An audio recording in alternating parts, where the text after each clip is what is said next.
ಇವತ್ತಿನ ದಿನ ನಾವು ಶನಿದೇವರಿಂದ ಉಂಟಾಗುವಂತಹ ಶಕ್ತಿಶಾಲಿ ಶಶ ಮಹಾಪುರುಷ ಯೋಗದ ಬಗ್ಗೆ ತಿಳ್ಕೊಳ್ಳೋಣ.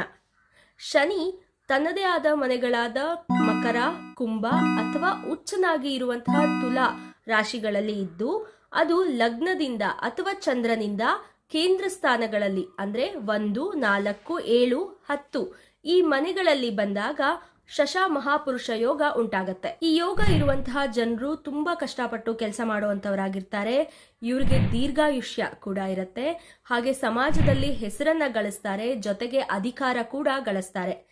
ಈ ಯೋಗ ಮಕರ, ಕುಂಭ ಅಥವಾ ತುಲಾ ರಾಶಿಯವರು ಅಥವಾ ಲಗ್ನದವರಿಗೆ ತುಂಬಾ ಪ್ರಭಾವವನ್ನ ಬೀರುತ್ತೆ. ಆದ್ರೆ ಶನಿಗ್ರಹ ಜಾತಕದಲ್ಲಿ ಅಸ್ತಂಗತ ಆಗಿದ್ರೆ ಅಥವಾ ಕೂರಗ್ರಹ ಅಂದ್ರೆ ಪಾಪಗ್ರಹಗಳ ದೃಷ್ಟಿ ಇದ್ರೆ ಅದರ ಪ್ರಭಾವ ಕಡಿಮೆ ಆಗಿರುತ್ತೆ. ಇದ್ರ ಜೊತೆಯಲ್ಲಿ ನೆನ್ಪಿಟ್ಕೋಬೇಕಾಗಿರೋ ಒಂದು ವಿಷಯ ಏನು ಅಂದ್ರೆ, ಕಷ್ಟ ಪಡದೆ ಇದ್ರೆ ಶನಿದೇವರ ಫಲ ಕೂಡ ತುಂಬಾನೇ ಕಡಿಮೆ ಆಗತ್ತೆ. ಕಷ್ಟಪಟ್ಟು ಒಳ್ಳೆಯ ಕೆಲಸಗಳನ್ನ, ಒಳ್ಳೆಯ ಕರ್ಮಗಳನ್ನ ಮಾಡಿದಾಗ ಮಾತ್ರ ಶಶ ಮಹಾಪುರುಷ ಯೋಗದ ಫಲವನ್ನ ನೀವು ತುಂಬಾ ಚೆನ್ನಾಗಿ ಅನುಭವಿಸೋದಿಕ್ಕೆ ಸಾಧ್ಯ.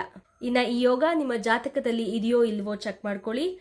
ಹಾಗೆ ಕೆಳಗಡೆಗೆ ಕಮೆಂಟ್ ಕೂಡ ಮಾಡಿ ನಮಗೂ ತಿಳಿಸ್ಕೊಡಿ. ಡೌಟ್ ಇದ್ರೆ ನೀವು ಈ ನಂಬರ್ಗೆ ಸಂಪರ್ಕಿಸಬಹುದು.